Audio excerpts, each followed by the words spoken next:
Rico Salvador, why should people listen to our conversation? Anong matututunan nila? Well, matututunan nila there's something much more sa labor industry than what they realize, especially in setting here in Australia compared back to the Philippines. You're a full-time IT. Okay yung sahod mo. But why did you decide to start a car wash, car detailing business? Well, to be honest, it all started I think I've said that story before it even posts website. I became a dad, and ever since, like, I just needed a little bit more, something more different, because gonna chase certain dreams for my family, certain um, financial freedom for them, and there's no other way but to do business even as a side hustle, as a start. Ano yung range na kinikita ng IT dito sa Sydney, sa Australia? And magkano yung kinikita mo as a mobile car detailer? Well, it ranges from maybe as low as, their usual 75K if you're really starting out, and it can go as high as maybe 250, 300K a year annual. As an IT and then as a car detailer? Car detailer, if it's going to be as an employee in a business, with roughly mga 70, 75, taas na kung 80, 90, that's high. But of course, as a side hustle, potentially can earn roughly around 3K to pwede 8K a month additional on top of your whatever full-time job that you have. Yeah, so you're currently, yung car wash business mo, car detailing, that's part-time, right? Yes. You only do it sa weekends? Yes, mainly sa weekends. Yeah. So on a good month, nasa magkano yung kinikita niyan? On a good month, well, extrapolate that na nga na 3,000 to 8,000 a month. Or sabihin natin 1,000, sabihin natin a good week you get 2,000. Multiply that by 4, you've got 8. 8K. If it's really, really good, you can go more than that, of course. And that's you doing it part-time, on weekends Yes. only? Yes. Anong klaseng mga kotse yung nililinis mo or vehicle? Normally, it's family vehicles, SUVs, and sometimes sports cars, luxury cars, and whatnot. And per kotse, nasa magkano yung charge mo? Starting rate, and then what's the most expensive? My starting rate is 160. It can go as high as 1,500 and above, even depending on the add-ons that you go for. Ano yung makukuha mo sa 150? Or 160? 160, that's my call it maintenance package. It's still full detail, so all of my packages except the ultimate one, it's exterior only, but it's full detail in and out. So way better than what car washes do, and way more careful, I would say. And yun yung pinakamataas mo na charge, which is about 1,500 AUD. Ano yung kasama dun? Kasama dun is it's just exterior, so the washing, the prep, we call it, and decontamination, and the polishing, and the coating itself. 1,500. Yes. Pagkasama yung loob? Not enough time, because part of my brand is, like, taking time to take care of yung kotse mo. Kaya, and when part ng quality is you need to take time. So what if I want you to clean exterior and interior with the highest package? Pwede ba yan? Go for yung premium package ko, which it's a little bit more more focus na lang. So, mamimili ka na lang kung gusto mo exterior or interior na focus. Kaya mo bang yumaman sa pagka-car wash, car detailing business dito sa Australia? As a business owner? Well, it really depends because I think you just have to be consistent.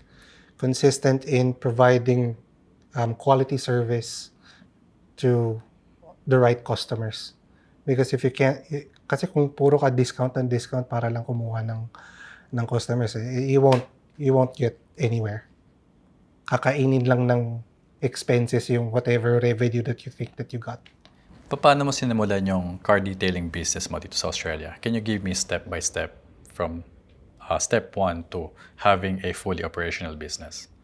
Well, step 1 is learning the skill itself. Everything from yung paglinis ng kotse, pagpolish, mga ganun, yung decontaminate, yung mga ganung chemicals din paggamit. Siguro second step is finding clients. Because once nakuha mo na lahat ng equipment mo, it's all a matter of getting the right clientele for whatever service that you're providing. It doesn't matter whether it's car detailing or being a handyman or being a mechanic. It's trying to find that consistent clients to have that consistent revenue.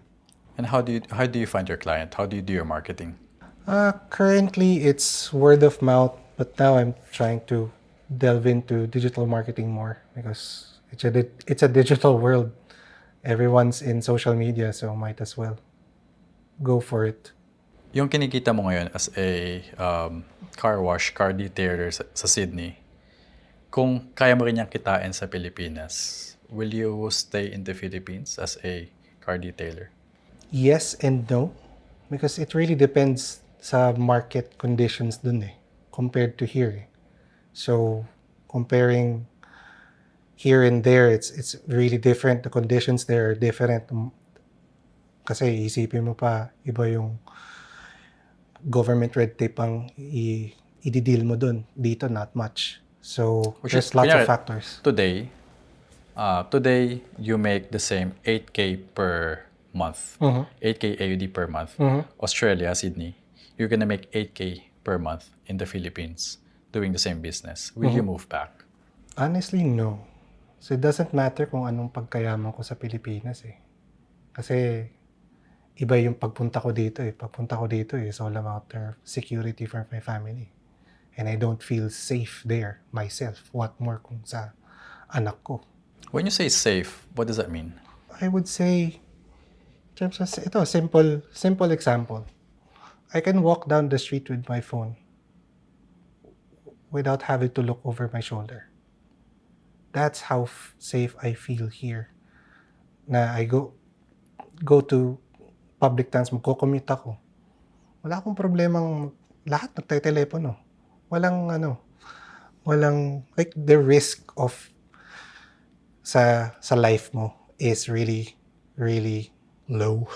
Na pag nandun ka sa Pilipinas, it's like kapit ka sa bag mo, kapit ka sa lahat ng gamit mo, dapat hindi ka magsusuot ng kahit anong Jewelry. Oo.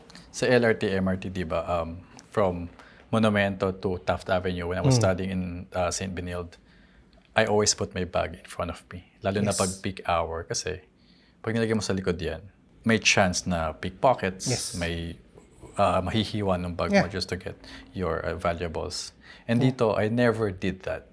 Oh, I did it once, but because of muscle memory. Yes, exactly. Rush Muscle hour. memory. Naalala mo na lang, ay, wait lang, nasa ibang lugar na pala ako. Safe pala dito. Sabi ko, mukhang eng nito. Binabawa ko na lang yung bag.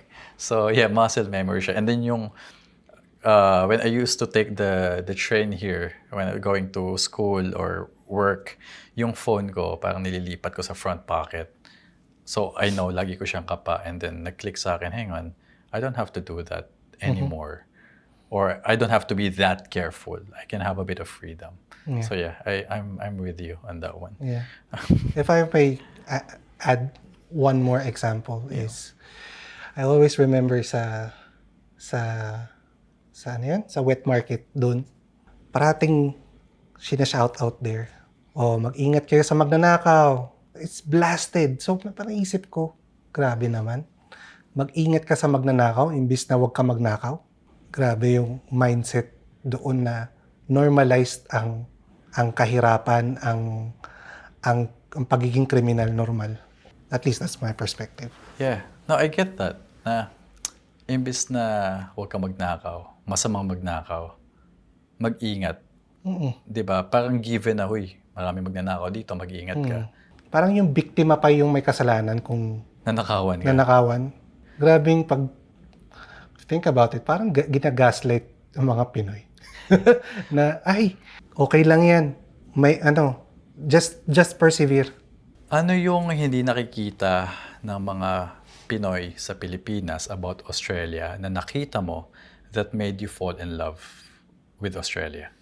Siguro yung general, yun nga, part na rin ng safety na answer ko is trust with one another. Because we talk about bayanihan, pero pag yun nga, pag nagko-commit ka pa lang nararamdaman mo ba yung bayanihan kapag nagko-commit ka, tinatago mo lahat ng kagamitan mo? I don't think that's bayanihan, at least from my perspective. Hindi nawawala kasi tingnan mo, pag lumalabas ka nga dito, walang pakialam yung mga ibang tao. Especially, isa pang napansin, walang pakialam sa pananamit. Like, everyone just has their own thing. Like, di mo kailangang isipin na, ay, anong isipin ni tita o ng taong nito sa akin. Yung ganun. Natawa ko dun dun sa bayanihan. Kasi we have that bayanihan tayo sa Pilipinas. Pero maghatakan din tayo pababa. Well, Yung bayanihan is, pang nalalaos na siya eh. Or, I would say bayanihan would be true in a more rural setting. When I say rural, yung mga probinsya. Kasi I've seen that myself. Like for example, kahit turista sa Siargao or sa El Nido, Boracay, yung ganong bayanihan nagtutulungan kayo, yun mas talamak doon. Pero pagdating na sa mga syudad, sa Manila, for example, perfect example, ang hirap makaranas ng bayanihan kasi they're all for themselves. They're all like scrambling na kumita, scrambling na kailangan mas malaki kita ko kaysa sa'yo. So, ito, ganyan. kailan mo na-realize na yung buhay mo sa Pilipinas hindi na sustainable at kailangan mo na mag-migrate sa Australia? Oh, that was very early in my time pa. Ever since siguro nung either during the final years ng college or my first job. Kasi yun na yung unang pagsabak ko sa realidad na parang sustainable ba ito? 2-hour, 3-hour commute ko na one way pa lang. Tapos babalik ako, pagod ako. Tapos ito lang yung sahod ko. Parang I don't think I can sustain that. Kahit pa tumaas yung sweldo ko, kahit pa maging bilyonaryo ako dun iisipin ko pa rin, ay naku, there's someone that will endanger my life doon. Yeah. Ay, sorry. Yeah. Kasi tingnan mo naman, mga billionaires lang kailangan ng security. Politicians kailangan ng security. Bakit kailangan? Kung hindi kasi, yung mga politicians dito, tangina, sinisigawan nga na lang Naalala ko yung video ni Scomo dito. Sinigawan siya na, get off my lawn. And it was normal. And even that that is the highest level. Isipin mo, presidente, sabihin mo, alis ka sa lawn ko, masisira Tumabi siya. Graduate ka ng Ateneo. Dito sa Australia, nagka-car wash ka, car detailing. Sa Pinas, pag nagka-car wash ka, anong tingin sa'yo? Mababa. Mababa, di ba? Huwag na tayong magsinungaling. Hindi lahat. Karamihan, pag nagka-car wash ka, wala kang natapos na kolehiyo, grade school, or maybe high school lang. May na-feel ka ba na ganun? Na Ateneo graduate ako, IT ako, tapos sa Australia, I'm doing car washing. I would be dishonest kung sinabi kong there's a little bit, kasi kung isipin mo kung saan ko pinanggalingan mo, parang isipin mo, mababa to. Pero I think na sometimes you just have to think of a different mindset na lang din pagdating sa trabaho and look at where you are. Is it actually um, a bad work to begin with? If it's labor, my God, if you see, for example, sa construction industry, sila yung mga yung mayaman, imbis na yung mga nasa IT or mga nasa corporate. Part-time, you're working 2 days a week. 2, 4, 6, 8 days a month. Part-time, car detailing. Kumikita ka ng almost 8K, around 8K. On a good month, yun na lang. That's a good month. Yeah, or let's say on your bad month, you get 4 or 5K. That's someone's full-time salary dito sa Australia. And you're doing it part-time. Car detailing. A career, a job na hindi mo kailangan ng college degree. Someone can learn it from YouTube, from mentoring, di ba? From TikTok. Yeah. Sobrang daming information out there. And ang daming Pilipino na ayaw gawin yung gantong trabaho kasi pang mababang estado sa buhay. Yeah. But if you think about it, isipin mo na lang Hindi naman sa money is money, pero actually, yeah. Money is money. Look at where the money flows. It doesn't matter what work it is. Kung anong trabaho yan, kahit gaano pa ka isipin mo, kahit nga garbage man, mas malaki pa sahod sa ibang nasa corporate industry. So, Yeah. I would say to them na sa mga haters ng mga sa labor jobs is think about where you are and look at the opportunities. Because you don't, maybe kailangan mo lang i-broaden mo na yung perspective mo. Makita mo lang actually. May lawnmower, yung kapitbahay ko, sila yung naglo-lawn, mow ng lawn ko. And tinanong ko, kasi I'm a business person, magkano kinikita nyo roughly per year? On a bad year, about 150K. On a good year, about 250. Yeah. Sometimes 300. Yeah. Depende sa sipag niya. Matanda na siya. Yeah. Nasa 65. Sabi ko, wow, you're mowing lawn. You don't need college degree. Pumunta ka sa Bunnings. Bumili ka ng good lawn mower. You create a Facebook page. You knock on doors in the neighborhood. Hey, I've started a lawn mowing business. I will mow your lawn for free. Pag nagustuhan mo, kunin mo ako. Pag hindi mo nagustuhan, that's fine. Ano tayo? We're still neighbors. Yeah. Pero just try. Pero nagulat ako, 300K as a lawnmower. And there are people there studying college degree, uni degree for 4 years or even more. And then they're struggling to make their first 100K to 150K. Which I believe, how much you need to live decently in Sydney. You need to be on that level. Or I guess depends on your lifestyle. Pero look at the job. The mowing job. Yeah. And even yung aso ko, everyone's mobile yung mobile groomer. I asked them, hey guys, yung franchise yun yung Gyms grooming. How much you guys make? About the same range nung mower. Yeah. But wait a second, that's revenue. Iba pa rin ang profit dun.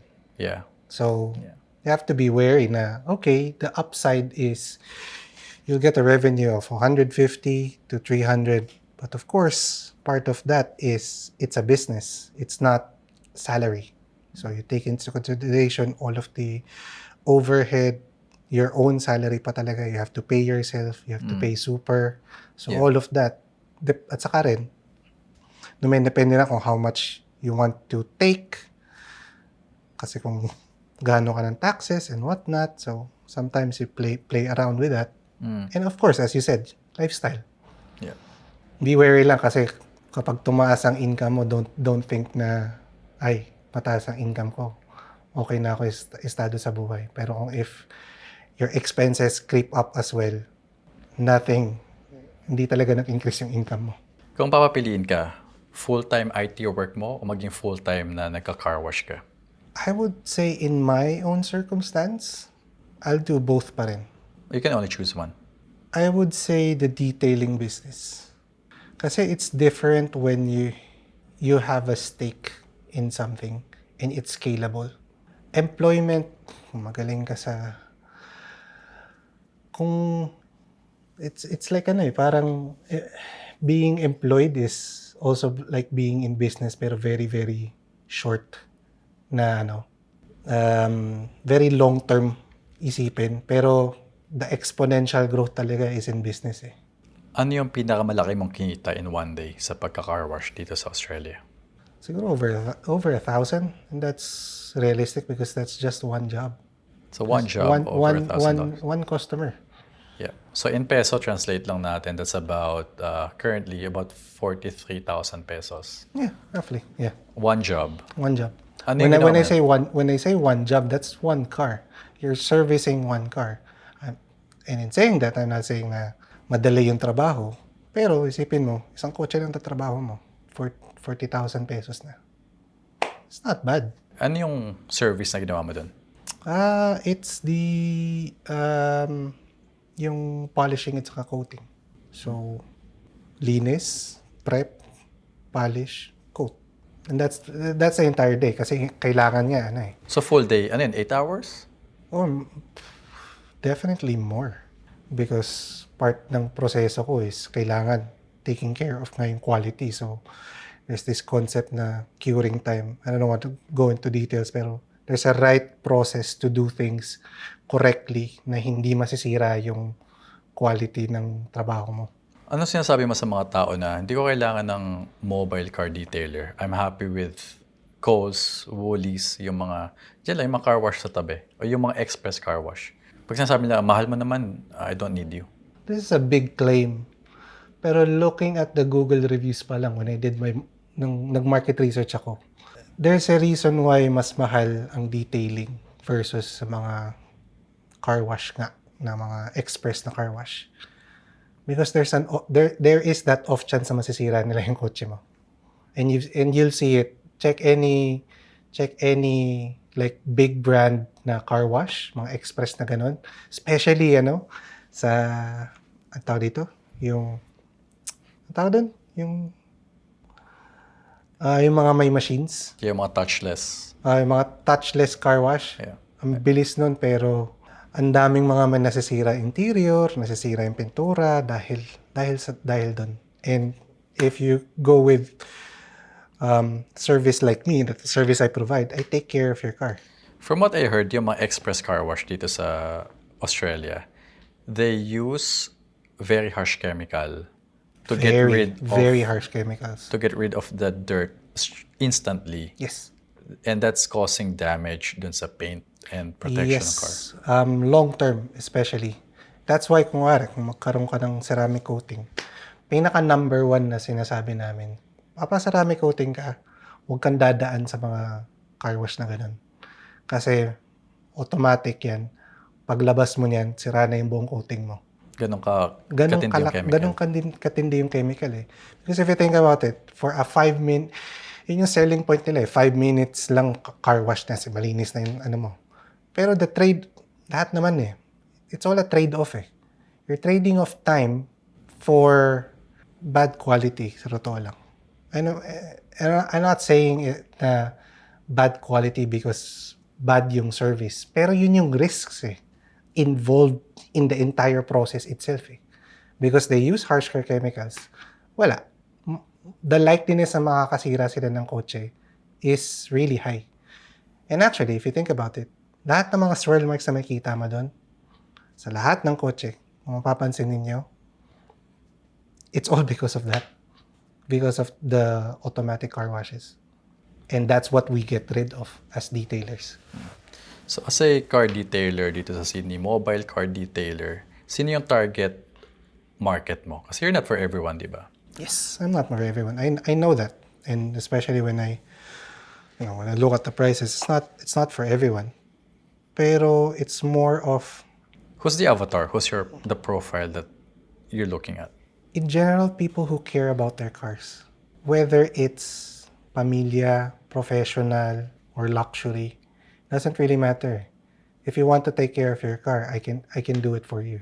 And again, taking care of anything takes time. Ano yung nakakainis na bagay sa trabaho mo as a car detailer? Nakakainis sa detailing. Siguro yung nare-realize kong tumatanda na ako kasi sumasakit yung likod ko. Ah, yeah. Yeah, we all have that. The lower back pain. Yeah. When you're over 30, you'll feel it already. Anong kotse yung ayaw mong linisin? Yung pag may client, ito yung kotse ko, alam mo, this is not my favorite car to detail. Before pa lang sa paglinis eh. It's the initial conversation pa lang eh. So it's not about the car. It's not about the car. It's It's client. sa client mismo eh. Malalaman mo na eh kapag ang unang tanong is best price. So parang isipin ko na parang hindi niya binavalue yung service ko kung presyo, kung unang niya, Yep. ang unang tingin niya. So how do you respond to that? Kunyari may nagsabi sa'yo, Rico, ang mahal ng service mo. Well, mahal ng service ko just like any other premium service. Even a mechanic is considered a premium service. You pay what, $250 to have your car serviced because you need it. You need the job done correctly and safely. How do you deal with cheap clients? Kunyari, nagbitaw ka ng presyo, car wash, sige, $150. Tapos tumawad ng 100 or 120. How do you deal with that? That's a very good question that I haven't thought about. Now, top of mind, I would say, is that it really depends on how they approach me as well. Because at the end of the day, this may be a business, but I want to deal with people who respect me as well. So kung hindi nila respeto yung service ko, well, right back at you. I mean, not saying that you don't respect them, but quietly say, maybe I'm just not for you. And let's leave it at that. The way I handle yung people who's asking for the cheapest price is, natanong ko, ano bang goal mo? Is your goal to spend the least amount of money or to solve your problem? Kasi if you want to work with me, for me to solve your problem, it's photography, design, marketing. Ito yung base price ko. Now, if you're gonna ask for a discount, I'm gonna ask you, is it a cash flow issue? Is it a money problem na you don't have the money now? Kasi what I can do is I can give you like split payments. So 2 payments this month and the next month, or this week and the next week, kung kailangan mo ng tulong. But if you're just haggling because you're looking for the cheapest price, then your motivation is to spend the least amount of money. So, ngayon, client, what's your goal? Do you want to spend the least amount of money or do you want your problem to get solved by me? That's great sales funneling. Kasi kung ang goal mo is to solve the problem and you want me to do it, ito yung presyo. Kung hindi tayo mag-agree, it's okay. I can refer someone else na who can work with you at that price. Pero pag alam ko na yung presyo na yung budget mo is wala sa friends ko because they're keeping a certain level, I'm just gonna let you go. Na just try Google or maybe try someone who's starting out in this field. Kasi it's hard for me to deliver the quality that I usually deliver at the price that you want. Yeah. Yun na nga eh. Sometimes people don't realize you're paying for quality, then you get what you pay for when you pay cheap. Yep. Diba? And if they really want to work with you, they'll find a way. They'll find a way. Yeah, and especially if they value quality. And if they walk away, and some people kasi, sayang, pera na din yun. Discountan mo lang. Sinasabi nila na it's better than zero. Sabi, it depends kung nasa ang estado ka ng buhay mo ngayon. Yeah.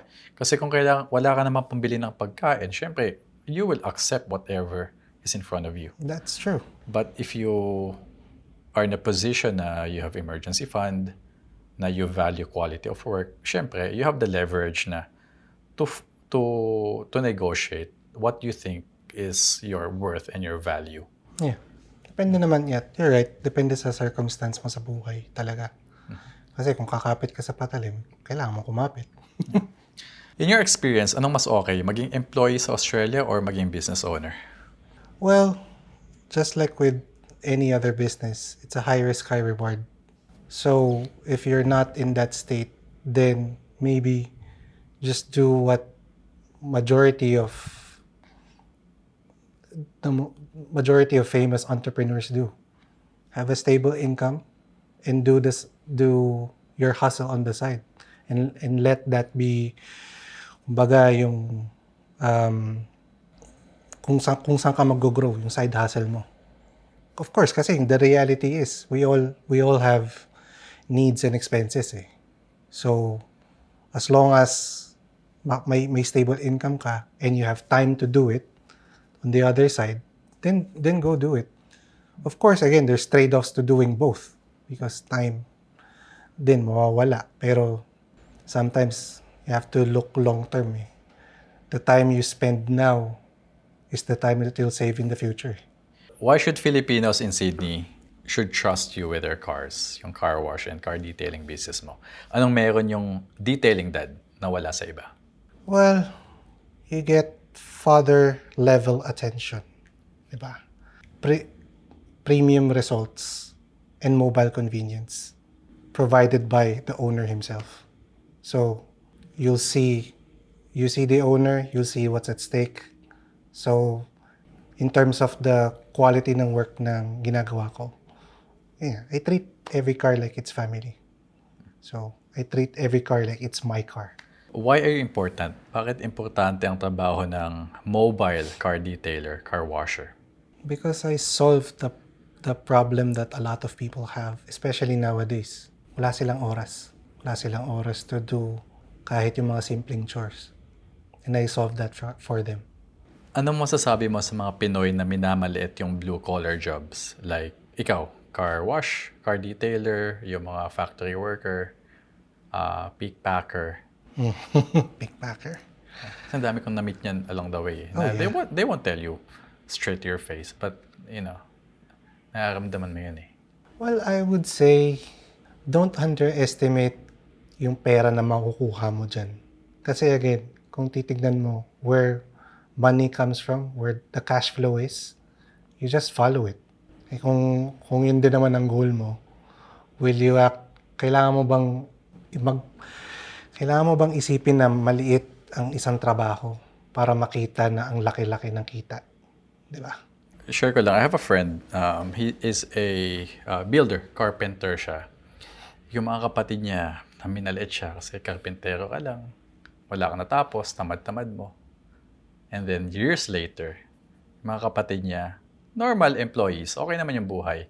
Pero yung carpenter, my friend, his income, siya yung unang nakabili ng bahay, fully paid yung bahay. He can travel anytime. Yung mga anak niya, okay. He is healing his childhood traumas and yung mga scars of poverty very well kasi he is now funding himself very well through being a carpenter. So, mag-iingat ka doon sa mga taong minamaliit mo. Huwag mong maliitin yung mga blue-collar jobs, hindi dahil nagwawalis lang yan, or cleaner lang yan, or karpentero lang yan, or car wash boy lang yan. Lang yan. Yun eh. Lang yan. Yeah. I've heard that. Linalang lang natin yung mga ibang trabaho. Pero hindi na nakikita. Uy, actually, yun yan. Sabi mo rin, nakabili ako ng bahay dahil dito. So, kaya mo bang bumili? Pabili ka na ba? Kung magyayabangan lang tayo, kaya mo bang bumili ng bahay? Hindi dahil dugyot yung trabaho niya na nakikita mo. Napawisan, naglilinis ng kotse, pulangis yung kamay, or pukali yung kamay. That doesn't mean na wala silang capacity. Kasi yung bahay ng kaibigan ko, ang ganda. Nakita ko kasi yung mga bahay ng kapatid niya versus yung kanya. You'll see yung agwat. Yeah. And I'm fan of underdog. I'm very proud of my friend. Iba talaga. Kaya kagulat din ako kahit nga sa pagpasok ko dito parang when you see yung rates nila, their daily rates, it's like, oh, maybe I'm in the wrong industry. Napaisip ako dun talaga. Like, really napaisip. Is IT really safe? Technically, yes. But scalable? Dun ako napaisip. There was a time na, kasi tingin sa photographers, videographers like me, merong parang old mentality na pag arts-related yung ginagawa mo, walang pera dyan. And then they ask me, magkano yung pinakamalaki mong kinita from one job? Sabi ko, up to today, it's 100K AUD for one client, one job. It's a YouTube video series for one client. She's a psychologist. So, gulat sila, one client. Sabi niya, gano'n mo katagal tinabaho yun? Sabi ko, 3 weeks. And I didn't even do everything on my own. I hired someone to do the job with me. That person's doing most of the heavy work. And I'm paying that person. So, kasi hindi ko kaya mag-isa yun yung trabaho na yun. And then I hired editors then. Here and in the Philippines, yung mga classmates ko sa Benild, they're editing. Kasi may production studio kami sa Pinas nun. So, nagulat sila. 100K. Sabi mo, magkano yung profit dyan? Baka nawala namang profit dyan. Sabi ko, pa 70%. May paano mo nakuha yun? But it's marketing. It's communication.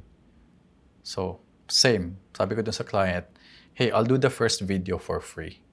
Sa Facebook ko lang siya nakuha. If you like it, hire me. Pag hindi mo nagustuhan, it's okay. Let's shake hands. We separate. No one will say no for a free service. True. Tapos no obligation. And at the beginning pa lang, I'm providing value. Na I'm doing the work before you even pay me. So, may switch sa isip nila na iba to. Hindi siya nagsisumisingil agad.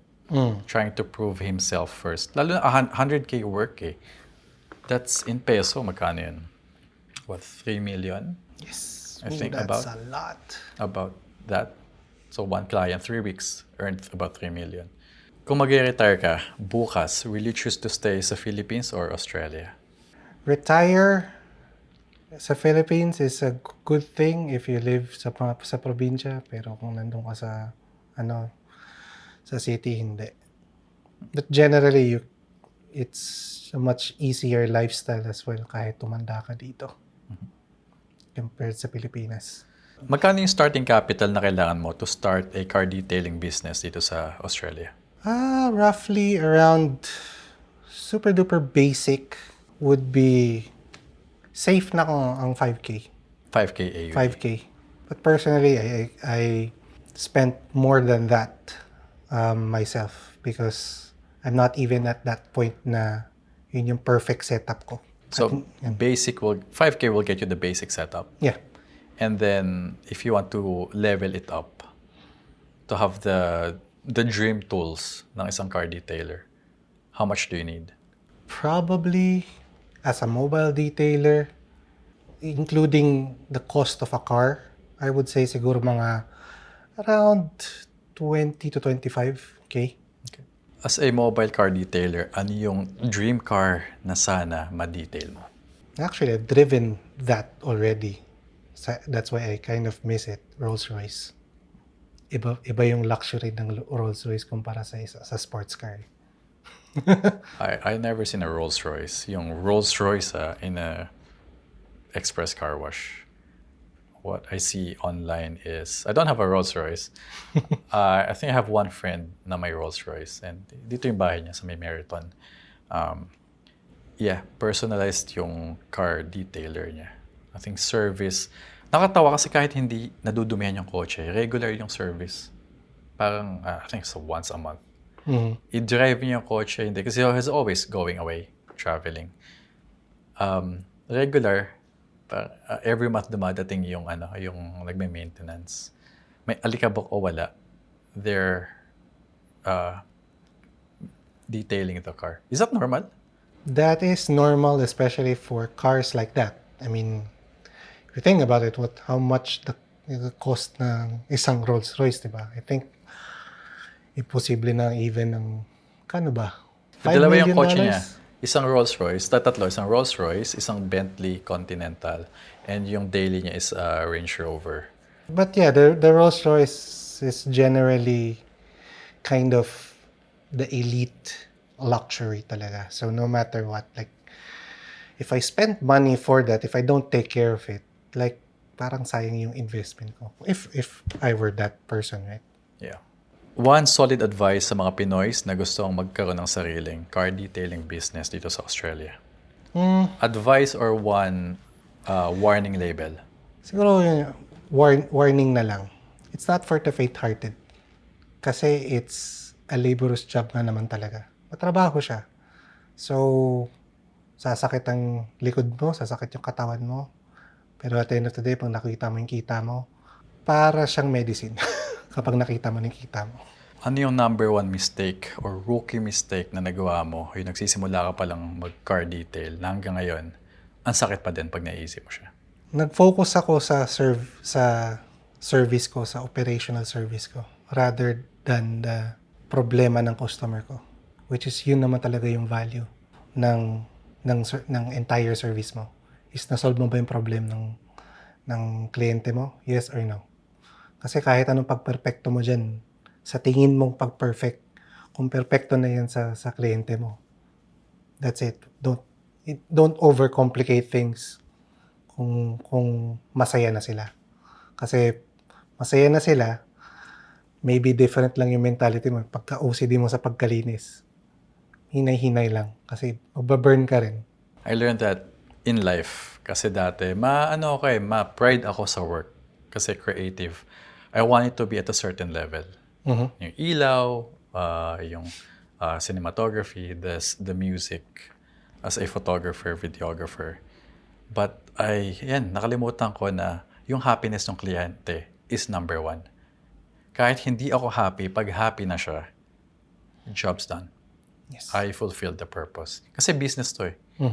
It's, yes, it's my work, but it's their money. It's their project. It's their problem. I'm trying to solve. So, pag na-solve ko na yung problem, sometimes kasi kumbaga nag-yes na yung client. You keep talking, na-off siya.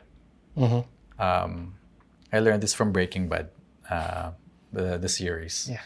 Na pag happy na, tama na. Doon ka na.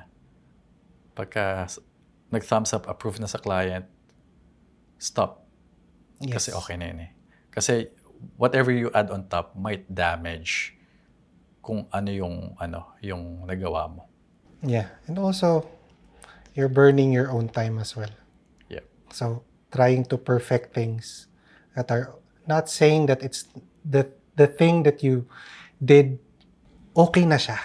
So, stop trying to overcomplicate and trying to perfect things because minsan perspective mo lang yan. Or just try to educate the client na I think it's better if we do this pa. I-add natin to. Or better kung lalagyan natin ng music, yung video, or something. We just educate them. But again, still let them decide. Kasi iba na-hurt yung feelings na ano ba yan, parang hindi ako hindi vinalue yung opinion ko as a professional. It's not that they did not value you. It's happy na nga sila dun eh. Sa nagawa mo. And that alone is enough na they appreciate your work. Yeah. You don't need to constantly upsell. Pag happy na sila, yun yung siguro na-realize ko rin, nahihirapan din ako eh, na at what point na kontento na sila sa trabaho mo that you stop upselling yung mga add-ons and whatnot. Yeah. Kasi sometimes you have to have that right balance na gusto mong kumita pero happy na yung kliyente mo eh. You're gonna burn that relationship pag pinush mo pa lalo eh. Just try, di ba? Latag mo lang if they say no. Yeah, that's fine. Yeah. Last question, my signature question. If I'm gonna give you 43 million pesos, which is about $1 million, $1 million. to move back to the Philippines, kalimutan mo yung buhay mo sa Australia, will you do it? No. Because the problems that I left exist there pa rin eh.